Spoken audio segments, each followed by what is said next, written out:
Di dewra karantinayê de em lê haybûn ku ji xwe berê tu cih û war û qad debû ku dersên kurdnasiyê li ser ziman û wêje û dîrok û civak û psîkolojî û felsefê û metodolojiya zanistî hebe, lê her wiha vê karantînayê rewşeke wiha ava kir ku kesên ku derfetên piçûk peyda dikirin jî jê bêpar bimînin.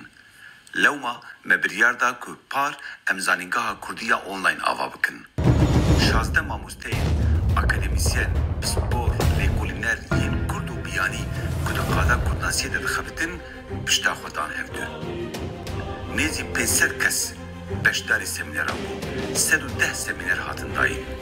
Axir pirtûkavê jî hate çapkirin.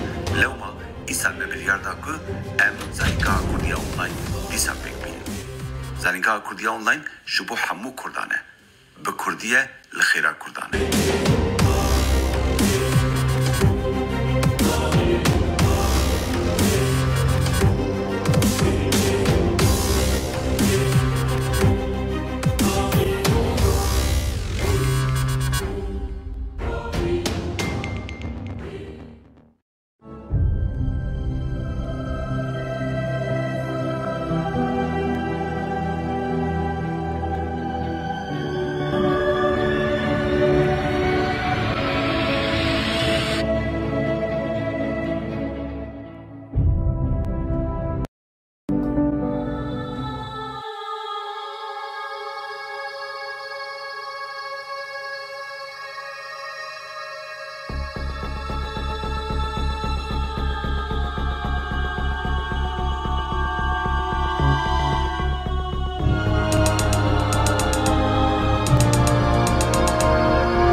زانینگه کردی یا آنلاین به برپرسیتی دکتر ابراهیم سیدو ایدوغان و گلک ماموستا سپور و شارزاین دن. ما 24 با آوایگی زندی. او برنامه ل پروگرام زوم، یوتیوب، فیسبوک و اینستاگرام با آوای زندی تین پیشکش کردن.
Yani Kürdistan jî bedeve, yani evîndarî jî bedeve û her du jî durin. Roman nivîsî bir avayekî hezdar wê serpehatiye dibêje ku karaktera serekê bi avayekî naçar dimîne, hîn ji velata xwe, hîn ji dilketiya xwe dûr keve. Karakterên serekê bi du kora hişka evîne re rû bir rû dimînin ku evîna welat her tim li pêşiya evîna ji bo dilketiyê tê. Yani demek ku karakter de navbera evindar u velat demine karakter her tim velat oxwa tercih dike. Yani ev tişteki disa gelek bela ve gelek baltajı bomun disa. Ve her şey Kürdistan u heskeriya wan de bira wan dene kuni karın xwe bigihinin bi hemen avayê nostaljîk tije hesta, hesret û berikirine. Yani ev tişteki temayekî gelek yani wek hevin ez dikarim bêjim. Ez hinek li ser ez yekî bikişim biaxivim hefteyê borî jî me hinek axivî li ser vê kitabê. Bandora siyasi berejî kut bandora siyasi lister romanen Kurdî zedeye. Yani bir tevahi her vaha civaka patriarki ji rehne dikin disa jî yani. Disa jî esle xwe de ji ber civaka Kurda muhafazakar û feodal yani Ûsaye. Lehin romanen heye ku dijî PKK gerillaya jin reş dikin ji ber ku ideolojiye wan tek bibin. Li Kurdistanê dibin birastî jî yani kurbana rewşa siyasî. Dihin romanê de gerilayan jin yani şervanan jin weke fahişeyan tên dest nîşan kirin me behs kirî bû hefteyê borî jî. Ev yek ne tene jinen Kurd her wiha tekoşîna nêtevî jî bi rastî reş dike. Weke minak destpêkê ez yek bikujim Fırat Ceferî û di gelek romanan din de zayandiya civakî ya stereotype ku mer xwediyê hezene ya jiyana jine xera dikin ya jî ava dikin. Yani di vê cûreyê fikrê de tehditek heye li hemberî alîgiran feminîstan ku tunebûna mêran ve girêdayî bin karibin xwe bi hez bikin. Ez yekî bikujim me bere jî gotî bû be hefteyê borî li ser psikolojiyek kompleks a temo jî navê serlehengeye. Temoyê hefsî ken hatiye ava kirin bi piranî naverok li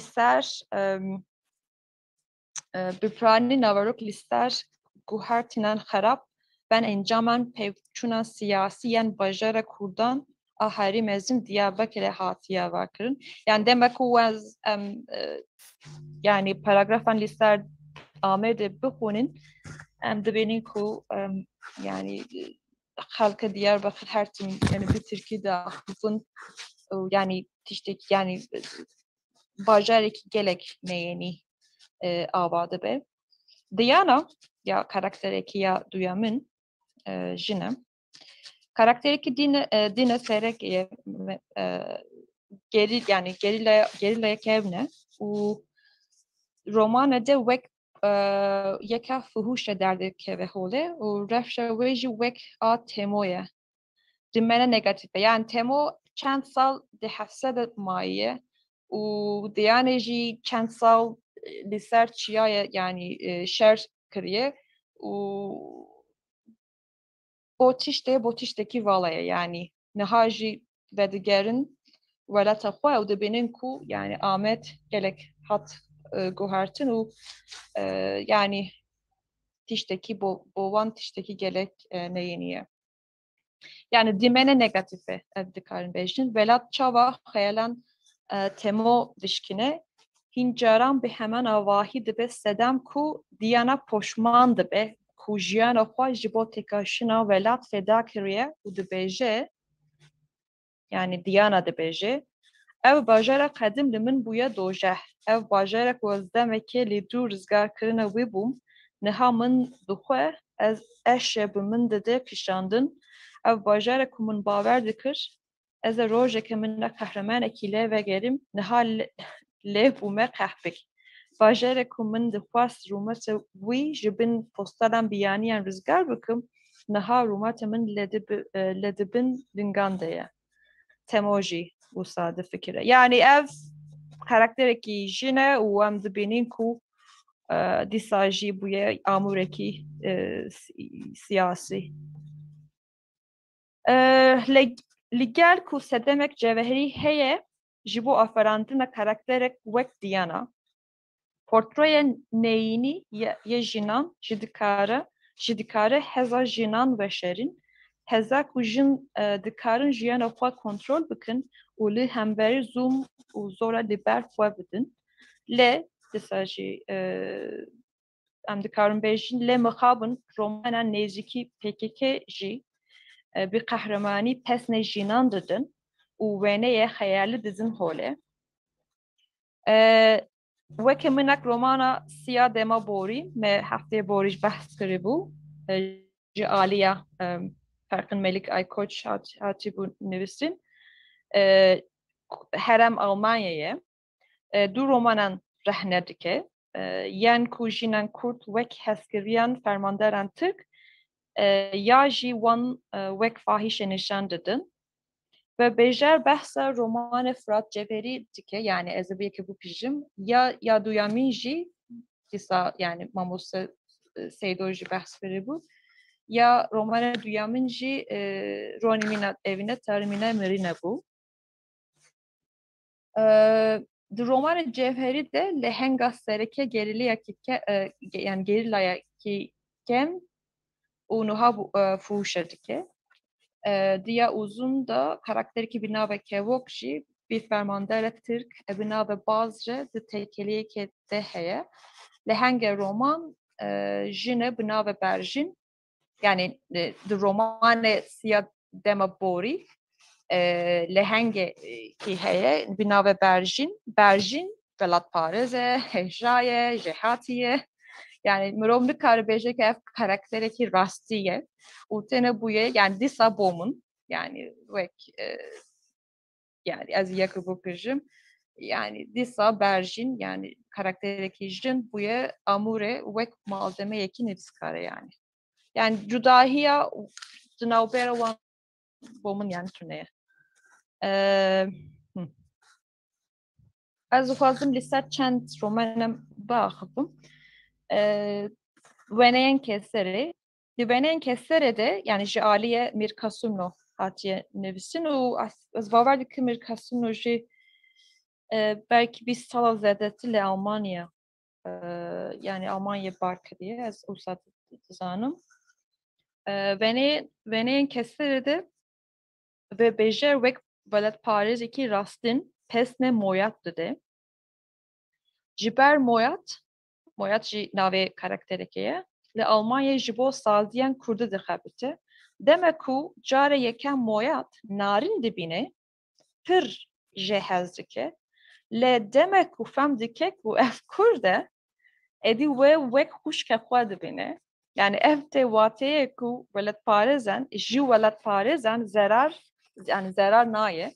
Yani ji kesan biyanî ya ji kesan ku hezkirina welat bi wan re yani zarar naye. Wek minak jiyan wek hain û muhbiran yani zarar te. Yani em busa.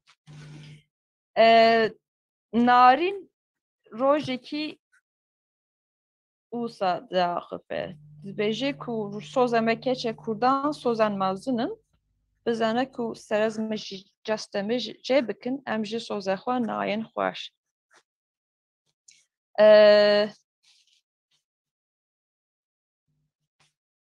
Dîsa yani romanekî din heye ku ez dixwazim yani behsa wî jî bikim. Bi hemen avayî de biyana bahoziyê de jî bir fizîkî ya zêrî yani karakterekî jin heye ku yani navê wê zêrî ye. Zêrî ku lehenga jin a serekeye nivîskar hel dide ku bi tevahî helwestan jinan Kurd nîşan bide. Kurtbûna zêrî dibe taybetmendiya herî giring û bandora li fikran kesan din jî dike yên ku di derbera xwe de difikirin. Wateyekî ji şirovê rêvekirî heye ku heger ev ne Kurd bûye artî nebûye evindarê wê û ji xwe re dibêje من تنه جنکی کردیزان دخواست من دخواست که دماجی دراهیان و گریام به روی که کن به کردی ورم پیش وازی کرن و از جی به پیوی کن کردی دلخوا بفرنم مس او خوش بکم. Yani artın bir avaya ki bir hevi buya evindar zeriye ku zeri wek jineki kurt yani zireke u velet Paris tenişandan aliye ve ye kurdi u velet Paris'i gelek caran derdi ke ve peş ve ke ku hegerev ne vuhabua ve artın hep kası pakiş je hez nekra. Roman hinaji Meila pele romantizma kudin naverasta setsala yani setsal bere ve velata rojova bir daviye hatiye nişandadı. Piroziyek Xozaye u meran asayi fokus liser tecrübeyen şahsi u idealize kırına jinan u hemes kırına çok vadişin izole kırın u melankoliye heye. Sinoran dijwar an zayandiye hene ku nayen guhartın. Jin yani bir prani vek diya yani jinan ala kaderin tekoşuna dikin u ferişteyen hasın. En ku jive ideale dikevin veke fahişe tendirtin. Ev nişan de ki Kurdan velat Paris en vek moyat u mırza ne tene tekeşina netevi bi Paris'in her vaha jinan dora xwaji ji tevgeran şaş u nexwaş di Paris'inin. Weke ku Ivakovic u Mostov nivîskaran dibêjin weke işaret u weke sembol dayîk qîs û jin müdafaa û parastina lawan welat Paris lazım dibinin. Ligori veya lehenge sereke di romane ji aliye Atilla Barışer jinaki bir nave evine di Paris'e jimere kulive dixe. Roman despeke salan 1990 ve dibêje demek ku şerê navbera geriliyan PKK û leşkeran Tirkiye di aste herî bilind de bû. Vegotin ji perspektîfa du xwendewaran Kurd tê kirin yên ku li Ankara dixwenin leheng biryar dide ku beşdarî gerîla bibe û di daviyê de ji Ankara dihere yani ji Ankara diçe berî çûna bo parêza welata xwe evîne biparize. Yani em dikarin bêjin ku jin ji aliyê mêran ve ten parastin yani rizgar kirin.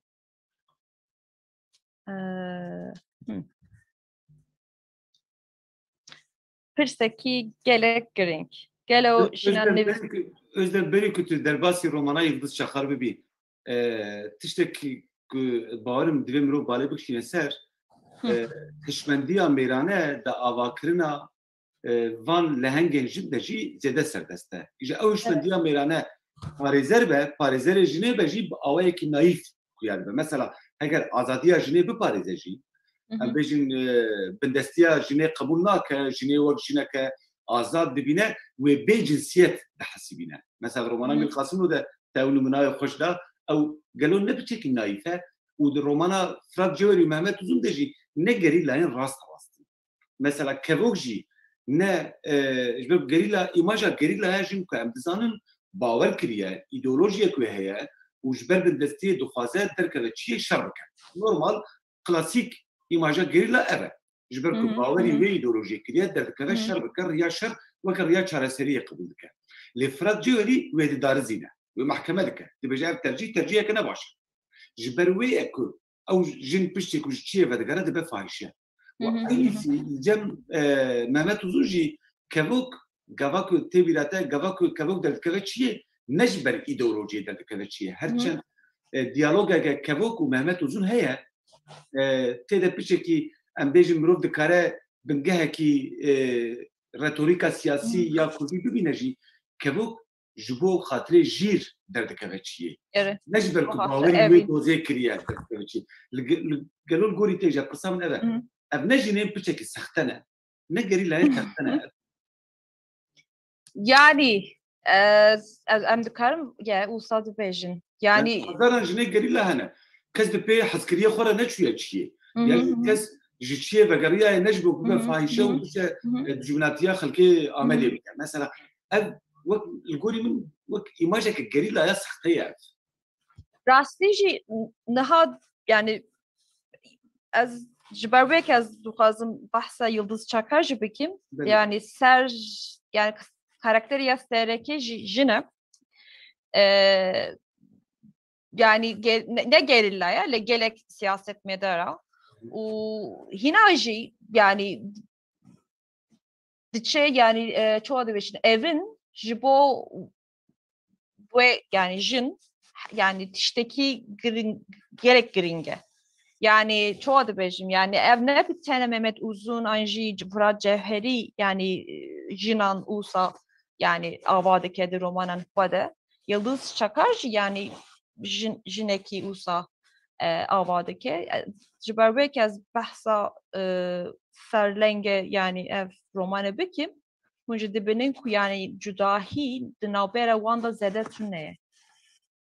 Yani te İstanbul'e bu tişteki siyasi aşık dibe û di daviye romanê de em dibînin ku yani ve digehere welata xwe yani em nizanin ku çima hatibû İstanbul'e Armanca ve çi bû em ji bir dikin.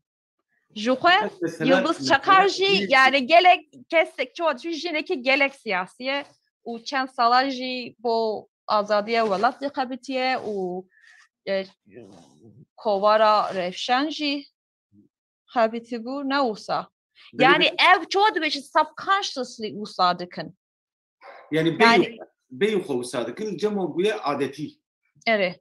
Yani em dibînin ku jinekî heye yani ser bi xwe ye azad e û cigare jî dikşine û demek ku em cîl û bergan xwe jî binerin her tim jî yani azad xuya dikin la hîşe wan ne azad e. Ew nûmuneyek xweş e ew nûmuneyek te de yani jina ku azad e divê bikare nava civatê de cigarê bikişîne. Ew îmajek xweşê te her wiha te behsa evînê jî kir. Yani jinek ku bikare behsa evînê bike ew jî azadiye jê re em aynı tiştî li cem Mehmet Uzun jî dibînin. Mehmet Uzun ji bo ku behsa şikandina dogmayan bike ya jî şikandina tabûyan bike kevokê di nava sahneyên zêde erotîk de nîşan dide. Heta tiştan bi nav dike. Di siya evînê de jî wiha ye bîra Qedirê de jî wiha ye ew sahneyên bi hevşabûnê yên erotîk dûrî wê edebiyata erotîzmê ya ku em fêr bûne dûrî wê dide. Yani dûr piçekî erotîzmeke anatomîk e. Yani mirov dibêje qey navên organan nivîsandina wan şikandina tabûyan e. Lê normal ev di edebiyata Tirkî de jî ya İngilîzî ya Fransî de jî mirov navên organên jin û mêran bi nav nake ew qasî. Ême piçekî gora te azadî piçekî şaş fehm nekirine. Evet, gelek yani bu saye. Ezberledim bakayım. Belê kire bike. Tamam. Okey. Yani pirseki giringe ve ku yani gelo jinan nivîskar cuda ne. Min berê jî got zede yani nivîskaran jin nexwendime lê we pirtûkê min xwend gerîneka Guernica. Gelek hûn dizanin Guernica çi ye? Tabloyekî Picasso ye. Li ser gundê Spanya hatiye şevitandin. Yani 8 sala berê ji aliya Almanya hatibû şevitandin. Bêguman hejmara jinem Kurdan nivîskar ji ya mêran kemtir e yani em wê dizanin. Lê temaya wan weke hevin. Şer û koçberî, girtin û evînan bêhevî mijaran hevparin. Di romana Yıldız Çakar yani gerîneka Guernicayê di demekê din heye bi piranê di salan 1990 de amet bûyeran jiyana yên heman karakterî heye. Nave we bêje Lîsaya. Ev jî nizanim çima yani Diana, Lîsa nave karaktera xwe yani naven biyanî dizin ev jî tiştekî eceb e. Ne wisa Diana, ev jî Lîsaya. Xwendewanan fem nake gelo bûye rastiyê yan jî xeyal e. Li bêguman em zanin ku jiyana Lîsa dibin siya û pevçûna siyasî û dibin tehdîda tirse de ye. Ev her tim ez dizanim ku Yıldız Çakar jî yani jiyana xwe yani gelek ilham girtine bu wê romanê min tiştekî wisa xwendibû bere. Ev her tim yani Lîsa her tim di tirs û di hestan sirgûne de ye. Di romanê de li hengê sereke Lîsa û karakterê duyem diya Lîsa daye şaxe jinin yani her du li hengen sereke jinin. Dayık wek di romanen din de yani hemû romanen Kurdî de dayık gelek çoğu dibêjin yani jê hatine û bêtirsin. Di Pirtûka Yıldız Çakar de jî yani imajı dayık aynı ye. Dayık di romanê de wek jinan Kurd xwediye rolekî wihayek û bi gotîna çîrokan Kurdî çanda Kurdiya klasîk diparize. Lê em dikarin bêjin ku ev wekê jin pergî tû problemen naye yani lê wekê Kurd pergî pirsgereken te. Lîsa di êrişekê de ku te ser malê bi avayekî ciddî birin dibe. Demek ku ev tiştekî bu min gelek balkêş bû. Demek ku li cem doktor muayene dibe dike nekeve nikare xwe ji fêdiya tazîbûna rizgar dike. Çoğu dibêjim. Yani dibêje ku ne ji ber xwe ne ji ber xuya kirina laşa xwe min şerm dikir û di vê kelîkê de jiyan û nefes qet ne di bala min bû. Ma çawa dibû laşa min wiha li rastî bûmaye û hemû meran li derdora min li min bi nehertena. Yani ev tiştekî gelek eceb e. û piştre jî min bere jî ku te İstanbolê û aşık dibe. Navê zilam jî Abrahama. Abraham jî ku li İstanbul xaniyek jê re temin dike dibe ku rizgar kere we yani rizgar dike. Yekser dile xwe dikeve wî û yekser Lîsa dibe jinekê wisa ku temama jiyana xwe li benda evînekî destanî maye. Lîsa eş û azara xwe ji bir dike û bi tevahî bela xwe dide ser wî. Abraham tene dibe daxwaz û xeyalan wê. Lîsa dibêje ax Abraham gelo tu li hengekî jan destanê bû û ku îro hemû pî û baskan xwe dabûn ber min. û piştre jî dibêje tene vê dinyayê ku jî odayekê textekî razan e maseyekî televizyonekî vekirî parçeyek bi perde tabloyek bi divar û ji çavan Abraham pek te pêvê tiştekî din naxwazim.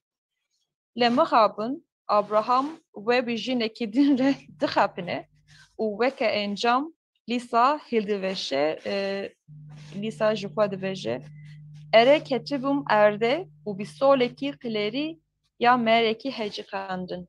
Sedema mayîna min alî ve ode levî bajarûn nemabû edê.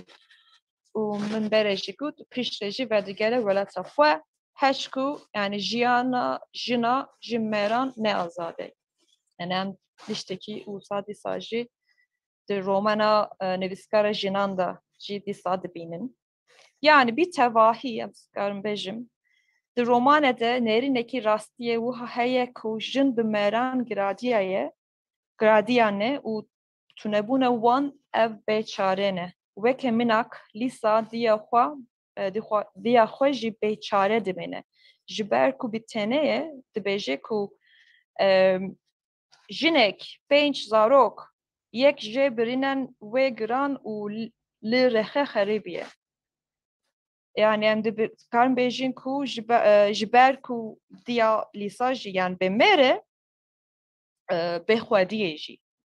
Hebûna karakteran jin en sereke wek lîsa û diya we karakteran duyam yan jî karaktere din mirov nikare bibêje ku nivîskar xwediye îdeolojiye feministiye yani omun ev ne îdeolojiye feministiye.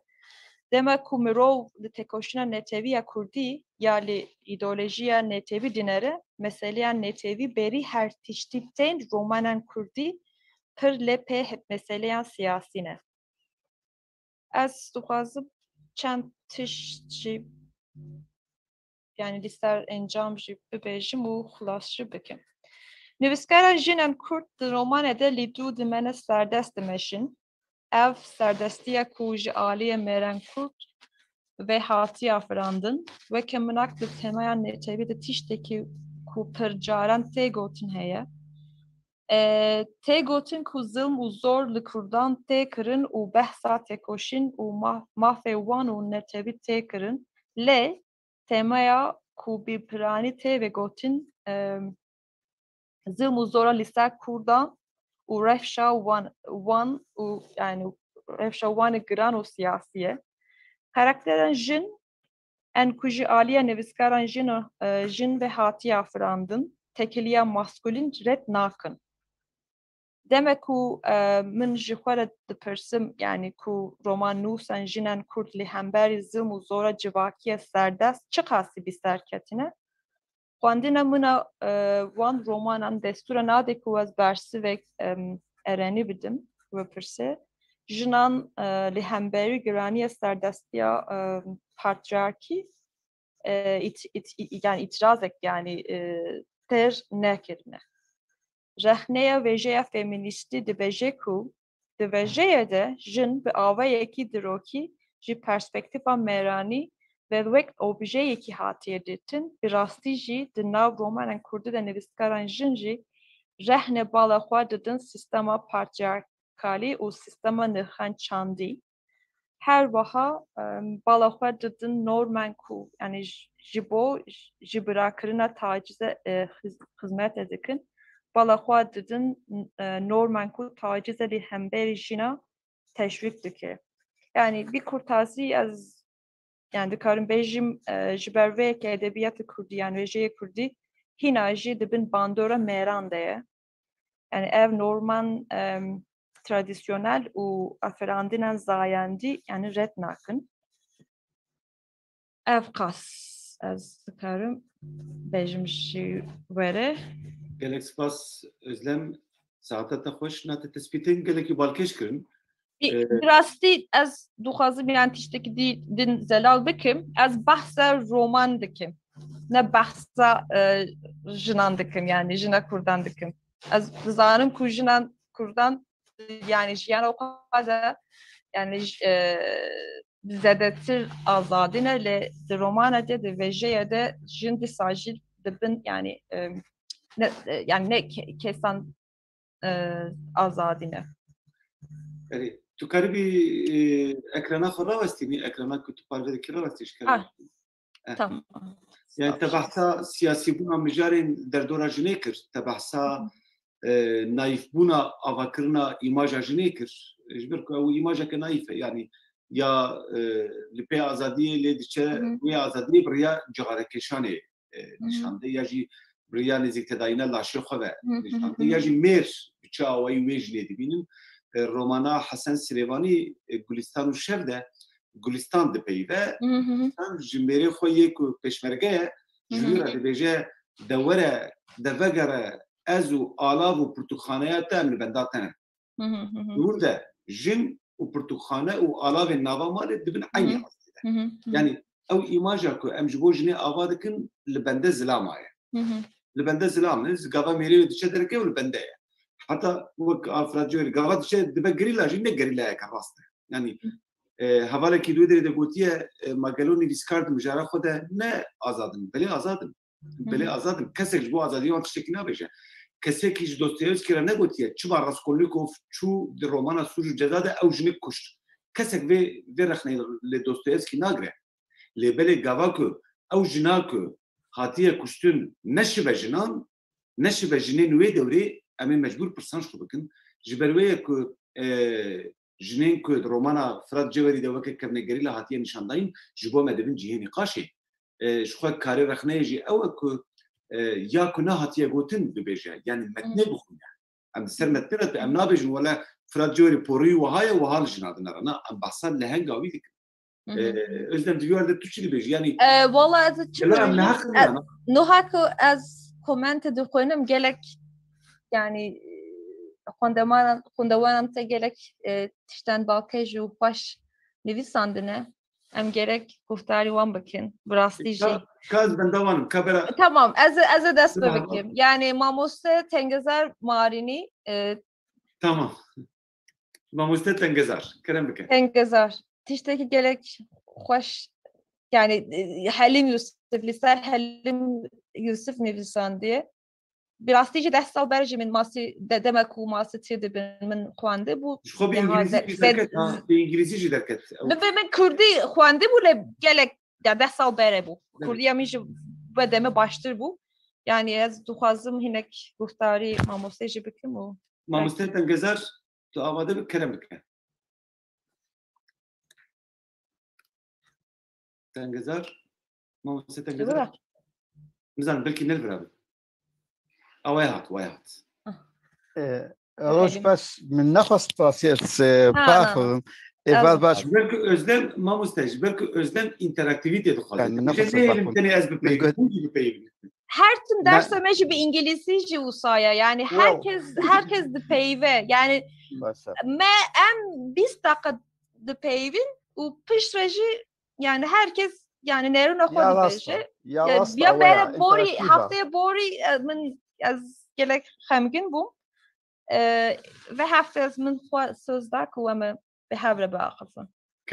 اف براسي اف شويه موديرنا او شويه ماموستا وشاغرتايا اللي افجي زانينجها قال لك نورمال او نجي دكتور انتو ابراهيم واوجي ماموستا زانكوينا جالنا اجي دتشم زانكويدا زانكويا كرياتيف رايتنج جالنا زاساده دو او شوا از سناك موكا شويه نهار كتك لمن دخص براسي من تخصص باخر تاني من برسفاتا وقتا كوتاغوت برانيا جناوا ابراهيم بحثا جنا كيكركو جن جبو مير ناتشي تشي من قوت يا حليم يوسف برافاشي ويا ميرتشو جن شو ايدي خغهاندا تشي ما سيتي بس ولو من قوت يعني من بحثات تشتكي دي النكر اللي تشتنا بالكش بوت بلكي أثناء كاربم يعني از حاول بدم بك ما شوية برسي بلكي باشترا أيا يعني أو رنجين نيجاتيف وبوزيتيف أو نرنجك حكم دارية يعني بهوريام ده هناك دوري أناليزات كذا دوري نيزكي حكم ده كذا يعني أذ كسايتي ولا أف كسايتي ولا أز بيجم دريا فريجية دا فغوتني دا وا يك شروفيا ويلا هنجي بكي يعني جوي كاركتري وي فيغوري بكي بلكي وي باشتر بكو يك بيجي والله يكي نيجاتيفا يعني يكي بوزيتيفا أزولو دبينم وساعتا وخش وبشترا كنت ادي ادريسا خو بدي ابراهيم ورومانك هيا او جيجنك نفيسان دي رحمه خدي لي بوفات كريا النار عليا زي بوتو بو ابراهيم هردو عليكم Tamam gerek spas. Ben de tamam spas. Özlem te romana navi çiye romana kelabın xwendi bû Ne? ew yekem romane ku jineke bakurî bi Kurdî nivîsandiye Zarife Demîr Zarife Demîr ji apekê hate çapkirin min li ser wê nivîsandibû divê de jî em aynî tiştî dibînin dibe doktor di şazda hevdar û perên pêşîn de nava te li hev dike piştî wê navê li hengan diguhere filan bivan domet dersê de şekil behsa guherna navan kir mirûşkeve navê dibe berfîn û berfîn dil dide rojnamegerekî Fransî ku dê biçe Iraqê şerê di dewra Elqaîdeyê de piştî 2003 li wê derê ew ê nûçegîhaniyê bike îja bi nameyan ji hevdûra dişînin gelo ji bo çi jina ku de avakirina romanê de jina ku em xeyala wê dikin ew jina ku illa divê dil bide yekî biyanî ya jî zilam jî divê dil bide jineke biyanî gelo mêrê Kurd û jina Kurd nikare ji du hez bikin. Yani de balamı kışam divê romanê de jî romana Yıldız Çakar de jî Evet. Ez bixwenim yani listeye min de bû min bir tane Yıldız Çakar xwend li Zarif Demîr jî liste min de bû. Cüneyt jî tiştekî xweş li ser romana Mehmet Uzun dibêje. erê Gelo bahsa erotizmê dike. Evet. Cüneyt li ku ye yani vira jî. Cüneyt li vir Cüneyt tu dixwaz tiştekî bêjî. Bahs bike gelo ji bo çi tu difikirî ku Mehmet Uzun divê romanê de malbata Bedirxaniyan lewtan diye. Yani gelo mafê Mehmet Uzun heye ku li ser kesên rastîn sahneyên xeyalî ava bike an Cüneyt eger tu bixwaz tiştekî bibêjî tu karî destê xwe rake em karin maf bidin te ji bo tu peyvî. Ji ber ku ji wê babeta ku tu dibêjî Cüneyt babeteke girîng e ez dizanim ku heta mirina xwe jî Rewşen Bedirxan ji Mehmet Uzun xeyîdî bû. Ji ber ku digot wî çawa celadet xistiye nava wan sahneyên erotîk bi cananeke xeyalî re ku astê xwe de tiştên wiha kesek detayê wê nizane yani çawa kare tiştên wiha xeyal bike û serî binivîsîne gelo mirov kare özlem ez te bipirsim heta ku pirsek were. Gelo mirov kare li ser kesên rastîn sahneyên wiha zêde xeyalî ava bike. Yani sînorê xeyalê heta kî dere gava kes rastîn be. Rastî yani çawa dibêjin dema ku em behsa karakterê bikin yani karakter gerek bibe yani karakterekî rast lê em nikarin yani ev qas jî ilhama yani jiyana xwe ev qas bigirin. Yani çawa dibêjin dema ku em romanên kurmancî dinerin bi piranî em dizanin ku yani nivîskar jî ku ye yani jî yani çend salî ye em her mû tiştan jî yani tehmin dikin. Yani gelek yani zelalê ku yani jiyana xwe gelek ilham girtiye. Yani gerek nivîskar bikare ku yani behsa karakterekî çawa dibêjin ya jin jî an jî behsa jin jî bike. Nikarin wisa jî bikin. Yani mesela gava ku ez bahsa Napolyon bikim ez gelo ez karim ji Napolyon re evîneke bahsa sahneyên erotîk bikim û bêjim Napolyon ji bin çeng û zik û nizan ku wan hez dikir ez karim tiştê wiha bêjim ji ber ku kesekî rastî ne îmajek wî dîrokî heye lê Mehmet Uzun li ser Celadet Bedirxan û Memduh Selîm ew tişkiriye. Ne hevciyek ku em behsa rastîn yani her tim bikin yani ev tiştekî yani ne hevciyek ku roman yani çawa dibêjin resma jiyanê ye. Nivîskara Kurd wisa difikirin gelek xeyalî yani tiştan xeyalî temayan xeyalî hene lê dişibe disa jî epîk an jî mitolojî yani tiştekî orta ya nîvî turneye ya gelek çawa dibêjin xeyalî wek Ütopya ya jî gelek rast e yani balansa ya her du turneye di navbera romanan de lê dîsa jî min hefteyê borî jî got min zimana İngilîzî û Amerîkî xwendime demek ku me yani romanan İngilîzî 2200 salberê jî nivîsandê dixwînin em dibînin ku yani tiştekî yani gelek tiştekî wisa heye yani gelek Kurd çawa dibêjin yani hedî bê guhartin ji ber wê em nikarin yani di deh sala de em pêşve biçin. أوقاس زو راسته بله که وای داوود ما واسه داوود یشیل من بدره داوود تو مساعدی تشتکی میگی داوود زن داوود مساعده آناش برکه از زنم که ما بپارزه زنم که بر زاروکه یه نزن مساعده آنا زاروک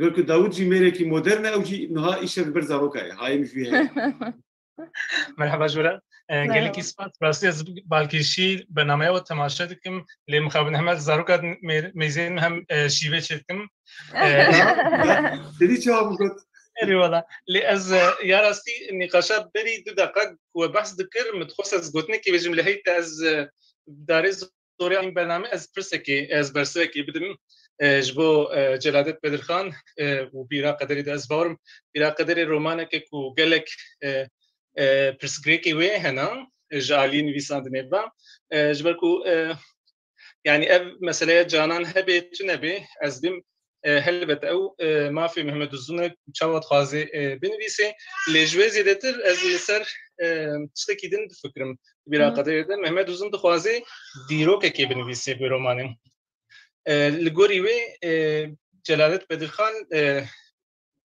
باوای کدن شوی کدن نشان داده ام نمجبوره کو ام لگوری بیوگرافیایی کوی نویسندی آن روزنویس که بنویسن لیز از بارم آخری باش محمد الزون شما جلالت کی وسا آفراندی امروز هنکی سر وی بسکنه وی بالکشتر بزارم جبکو او دیرو که تماشاخی بهتر از وی چاوی دخوینم آجلالت بدرخان از أبوها كبيرة منها. داود سببنا وبكو محمد الزون سر جلالت بدرخان بحساب خودك.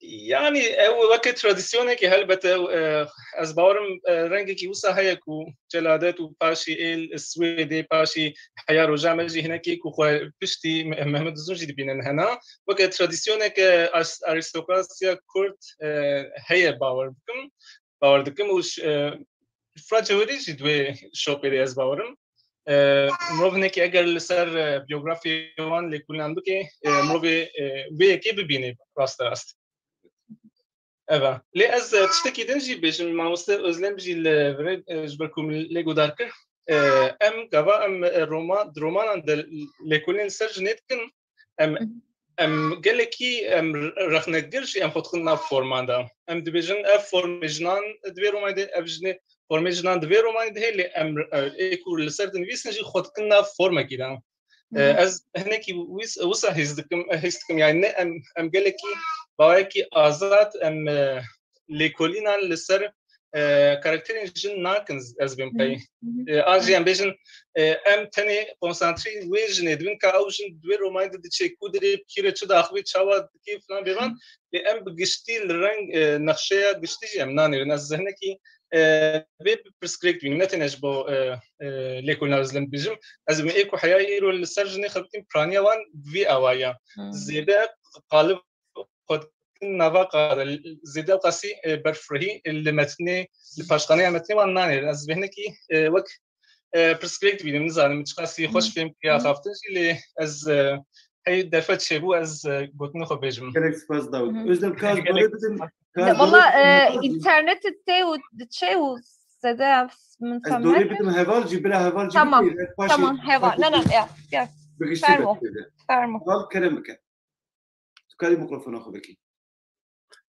دنباش سپیریم کن باش من گلکس باش بوا نهاد دسپیک براستی من از گلکی ازو بجار نبوم بگم از درسات بوری الفربوم لیسنها همون الفربوم جبوه که از نظام مقال سر ما مستل سر جنن رجع آواوی که رومان ویسینش خود بکن نگلک بن یس کناس من نارین عمر وقت میناک انزل سر آخر دی آنو اگر بچکی بحثاوی کی بکی باش به لی هون لسر محمد وزون آخرین زمانی محمد وزون بیرا قدرین نهاد بیرا قدری دا گاواکو محمد وزون بحثات جلادات وجنا زباروكو فرنسيه ديك جانان اري بحساب يعني اصل خد شركه اري يعني او جناكو ناكو ده دوي مشهد ده دوي صحنه ده بحسها تشتيك ايروتيك باوايكي خوشت خوياكرن ليغا تو لسر روشني تنت بيجنكو پرده گرتو نزاچي و تشك دينا ابيجي دفرده يعني دو سي برس هنه قالوا یک جی اف پیروزاهی زمانه یعنی پیروزاهی ده زمانی کردی بخواه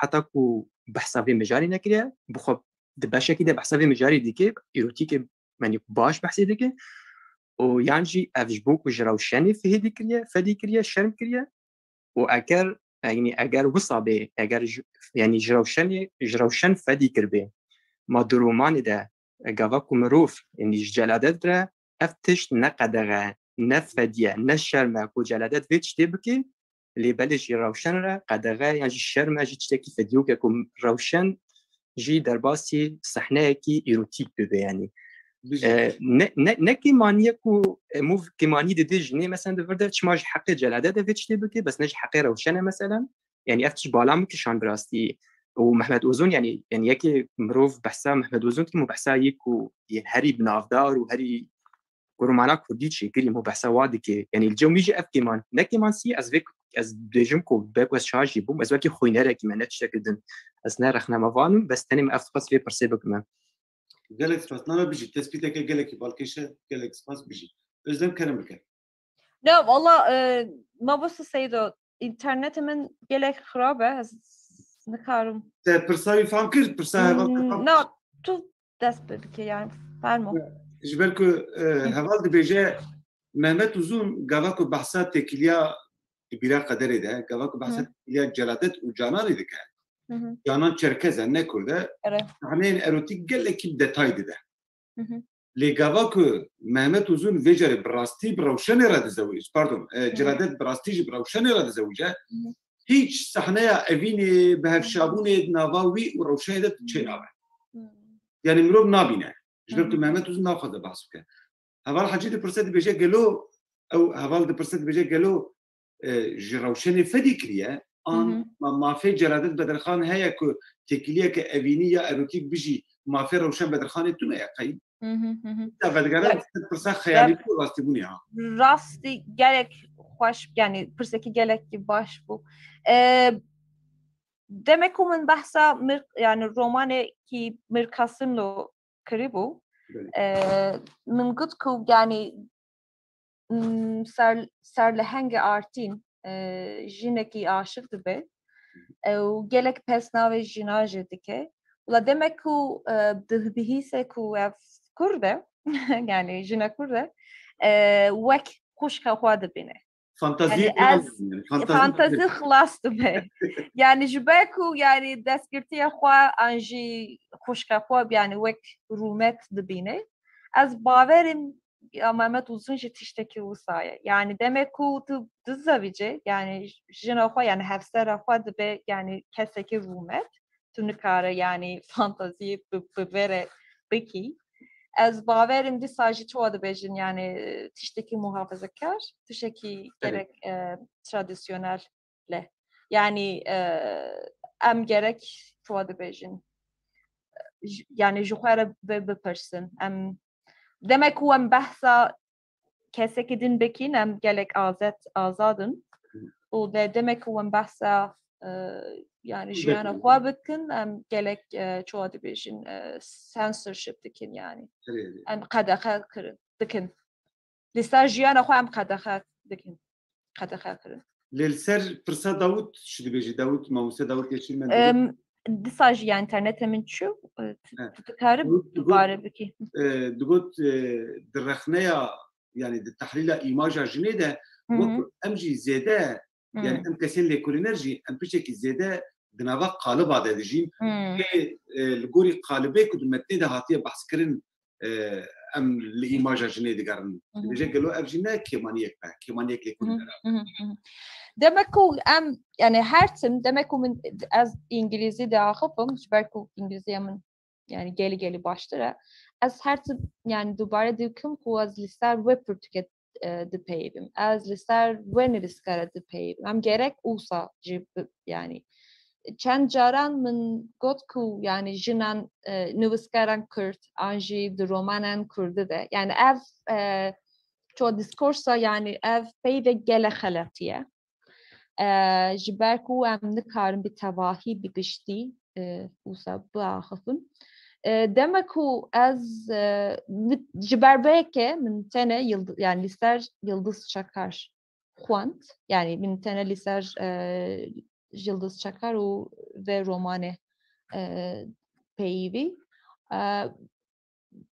من شو خواستكو من خواستكو ببجمكو يعني دمكو ام بروفيلا يعني شو بدي بجن جيانا يلدز شكر نيرينا يلدز شكر بنارن ام يعني كيس يعني جينكي جلك يعني بس سرب جينكي جلك آزادي تفكرن ليه دنالبرا يعني رومان خوده ام دبینین کو يعني دشبه karaktere jinan ya yani her dema yani her tim yani cudahiyeti min nedir min ve good yani jiberwe ke em gerek nivskaran nujan jibixunin mukayese jibikin yoksa yani em dikarın yani ev kas شو هذا بيجن يعني bir roman yek roman ekine yani evet roman ekten ettiren ruhnak roman evet ruhnak mesaj internet bir şey nana baş novay heval duxaze persekedici bir kerem ka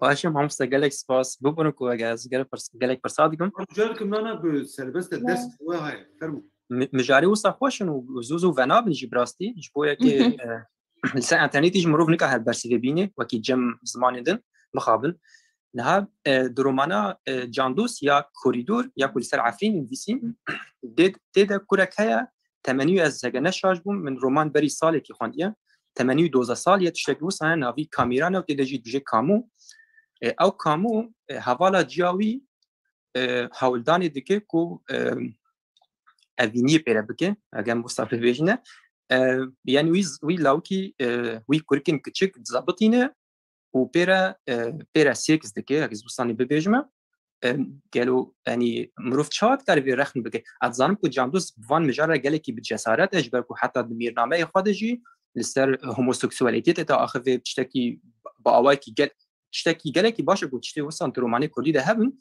li avak u bizaruk ki au jinkam mazin yaku كوريكي تشتكي فيم ناكي يعني عقل ويدليزي وحتى كوبيرا سيكس بكوي ايروتيكي يعني مروفت شوا دكاري مروفت كاري يعني پیشکتنی درومانا کردی ده ببینی یا برومانی بکشتی ده ببینی یا مروفت کاری مثلا ببون تلفونش مات وقت میلاک مثلا او لولیتا جی هبو لولیتا جی رومانه کی يعني اوجي دورده یا نابوکو اري او بلا خو وان كتشكي بتشوك دي يعني او يكي مروفكي نخوش بو لافانيا افا كاميران اف كامويكو كو يعني اف جناكو بلا خو الفيزارو كي داي وجنس فيزارو كي ركري مروف تشاوت كاري في ببيني يعني ازنزان في تشارخ نبكم باستي يعني باش نبا جباكو قالك رخنجي حوالي من عفريني هبون يقولون اف بشرميه اف بيريزي يعني وصاد ديتن ازو فنابجم كو اف بشرميان بيريزي تاني تخوازم نرينا هو بزام بكون دوي وايده بسبورن يعني سباس هذا السبيشيش ترى بيجم درومانا لوليتا ده لهنجي روماني وك نخش ناي ناسكرنا نل يكو ببوره ما مست لهنجي سركه يكو نفيسي ما بس معناه يخو نفيسي جي هر يعني هر او بابو يعني غوري روشك النورمال او هل غوري سوشيولوجيا مروف لينري او بزارو قرا يعني بلا خاطر بزارو قاعده او بزارو اللي غوري سوشيولوجيا كون هم روشه دروني او مروف نا قالكي راست يعني بس النظام او بيدوفيليا وكان نخش ناي ناسكر رومان ده تشعبي بيدوفيليا المساله دنا ومساله وك خزاين نشان ده اري ده قالك يعني سوي روماني قالك تشتغلني بيسنا و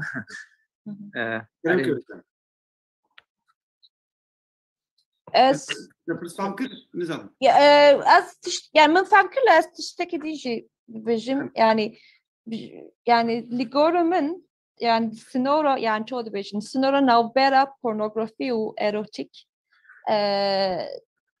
زده تونه نوبرا رومان کرده ده بپرانی demek هم رومان لوکمان پولات لیسیویدی yani diji dinerin hem de benim ku yani ve sahne yani min gelek rahatsız kır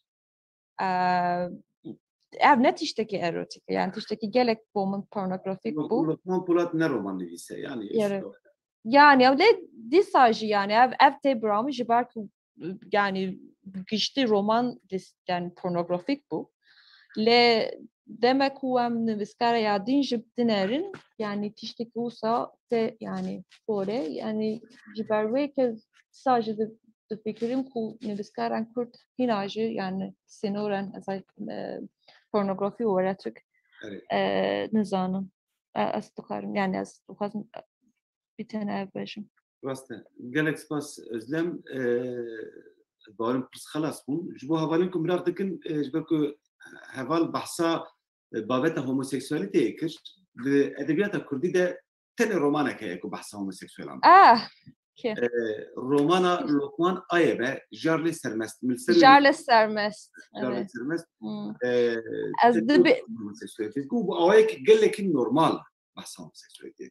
Yani ne Michael Cunningham rast है Michael Cunningham de romana khoya abnave özlem taqas tunazdaki abnave o khaniye ser sinore dünyayı dünya romanında bahsa porten homoseksüel ve biseksüel dike elbet mirov aynı homoseksüel antide nabine de ya Lokman Ayebede darle sermez de em homoseksüelin Kürt dibini yani hem jiber nasnamaya khoya cinsi duxwaze ve rad bike hem ji نزانه به چاواب حواله خوره کتیه حمیزه هردو یعنی او ناکوکیا نوا دلیوی خورتی خوش نشانده شخو من سر نویسان میگوت یعنی میگوت تنه پروبلما و پرتوکه او بو که مرو فهم بکه که نویسکار نه هوموسکسوئله جبر که جدرده لمجاری نریه لیبلی جسارتک که مثلا که بابت هوموسکسوئلیته آنیه و بیو که هوموسکسوئلیته بکه بابت که اروتیکه جی پورنوگرافیک یعنی با اوه که گلی که خوزایی بحث بکن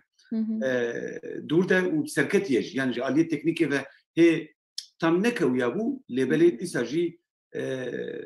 disaji romana ke baş bu yani ke famjera rahat ne romana gelek sirketi bu le gora piyasaya ve romana kurdi romana ke ne xarab bu seri operation diye dizane bir bahset şirket cevap aslında can dost dinava romana khodet tene babet benim babetan bahsa homoseksüelite yani le Lokman Ayebe babeta romanı khoy tekiliye ke homoseksüeliye ma mustetan gezar tukhazet şekli beje kerem ke mustetan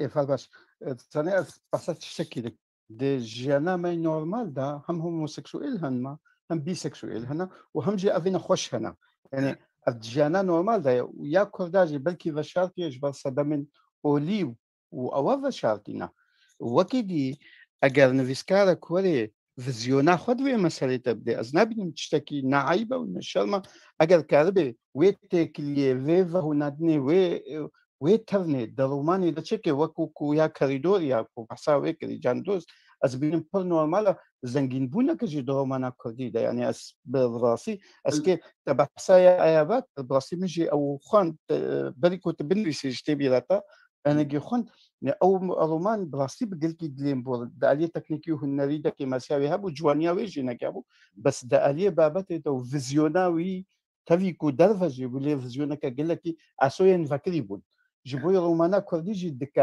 دكاري أو رومان ببي ويا جان دوست جي ويا حليم جي يعني صبارتو أو جي قالك تشتغلوا هنا يعني أو رومانا كردي جيفان نافالايا والدقالية لهنجا ده جبراسيس نارينا كأسولو بهوردك ما في هريكي هيا كوروماني خوا فيغورين روماني خوا برنجكو أو دخوازي بكي از فيم دكم رخ نقرا سربنجها كميثوديك ديشن سربنجها كميثوديك ليه ميثوديك تاني بفيزيون جنابي اگر ميثوديك بفيزيون ببي او كشيء كبربر مصنع لو راجي من جرادي من بقولوا بيشوي هم من نقوت بيشوي يعني تشتي ده هي اگر رومانك ينجي لهنجك بشويه خوا يعني رومان فيسك بشويه خوا لهنجك حتى دبيرا قدري ده كو مير جلاد تولو بدي خياك مير جلاد دفي ام تشتكي فين بك يعني ام تاريخي نانفيسم راسا بلكي جالنا رومان تاريخي دستن يعني نويسكار تاريخي نانفيسي نويسكار تاريخي دخي بابتك جبوي رومانا خو تفنك دي دبي بسركتي دبينا از بخور قاسم محمد اوزون وكو بسركتي نابي نبلاصي ازولو ما يعني جبالي من بوتيا جتو دست بك حتى يادي داليه زمان دجي بتهيبتي لجلكي نورمال استبينم كو تشب شوي بك بلا بك لوقتا كو لسر اشتا لهنجك خو بخوازي بحسا خبك وكو كتبوتي انجي دويدي دا دشكيد اليه هنريه دا اليه هنريه دا رومان دشكي نكو دا اليه تشما ولا ولو كريا ينجي وها كريا ينجي يعني لهنجن روماني بقشتي دا نلهنجن رياليتنا يعني حتى كو رياليتا وهبي لحقيقي هي كو لزيونا جي بخيدا جبر فيك بجم يعني ام السيرفي باخذ وي هلا جواكي بهتر دكافيدا هلا اولي بهتر دكافيدا جهلا لكلنا السر ادبياتي وسباس قالك سباس özlem برشيار برسك برسيه دبيجا قالوا مروف او صحنين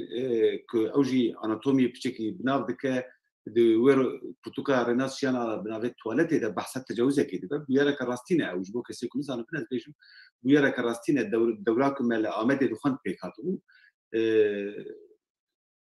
يكيب شاشي تجاوزي خوشكا خو كربو بيكو بزانه كو خوشكاويه ريناس السيرفيني بيسانديه جتابي ريناس جبركو بحث تشوسكيزم ده كتشوسكيزم في زمانه كي ارغويتينا هر تشتي بناف دك özlem tu servetçi de fikri galo او بناف كرنا اورغانان بزمانه ارغو بحث كرنا ام بيجن شدتها سكسي و evindariye özlem internette خراب ومزان بس بارم internette خود ولا راستي internetimin gelek خرابني بركو إيرو يكشمة وقدخي هي يعني اللي بتركيا herkes لماله ولسه الإنترنت ده جبروي كيجي جل خرابة فرصة داويم وزن فرصة داوي تكار دوباره دكي بكي من نبيهست برشار اسماعيل جي روجا زي او كتشكما يا قالك زيرك باجي تاع درس ما دبو فرصة كده كدبجا ناخذ مروف تشوا بحثا او برتقال ريناس جيان بك التواليت من ناخوان ديا يعني بخابن ريناس جيان من ناخوان ديا شو يعني اف صحنه تشوا ابو جبالك دوي برتقال بحثات تجاوزه كده يعني يكي دولمشيه كي امدي كتشكا كي درافينا تربه د خسروي وباها بالي اف تشتكي راستي بو من يعني خوانده بو يرك الراست او سالم ودي بيكاتو كتشكي درافينا تربه د خسروي وبا حوالين خول كده بيجور نمي تجاوز بي يمكن يكي كنت اوج تجاوز بي كان باشي غابا تربه ودر خليت مالك خوشكاويه اجا د تواليت دوك يكي كو بوجدان اخرى محكمه دك يعني سيشار كسنه لي يك جوانجي ابا دي بيجا زي في تشيكي خوشيك وي تشيكي خوشي بنافدك يعني او ارغويكو زماني ارغويكو ريناس شيان بكارتينا يعني از بخواد نكار ببيجم يعني مثلا بكارينا بيفان دويجي د زمين د نعيبه لبلي جارنا مروب نمجبوره جبو بيبلا كان نشان بدا مروب بيجي اب بيبلا جارنا مروب نمجبوره لي او وها نشان بدا او جفيره دي بيجي هنالك دي بيجي اكولك تو سيرفيتش الفكري يعني راستي من برتقال كوانديه و ريناس جيان جيت يعني زاده نفس نفهم لازم كارم بيجم كو يعني تكليا ما يعني ب صحنه اروتيك رو من برج قلت يعني قالك يعني برسكلك هي يعني انا هم هنا جيت دناو بيان جداهي دناو برا بورنوغرافي و اروتيك ويعني صحنه شو ده بيجن ما راحتسز دكي يعني جداهي دناو برا وانده هنا نزانن ام gerekli ser yani ve بخبتن يعني جبارك من صحنه من نخوان دي جبارك يعني نرو نخوازن بيش بلا نتشتكي خوش ديگو هم اري گلک سپاس özlem مالات گلک سپاس حوالدو جبو بجداريات من ببورنن جباركو يعني چند سال من لسر رمان جينا يعني خبتيه ونها لسر جنان دخبتم لسر antropoloji jî dişugulim. İnşallah de peşeroje devam sertişteki din disa. Yani havada bibin. Gerek bakıyoruz Malatya. Havarıca ve hafta dersame vederi خلاص bu. Şebaş. Haftaya peşeme mevzu bin özlem disa spas Malatya. Spas. Şebaş.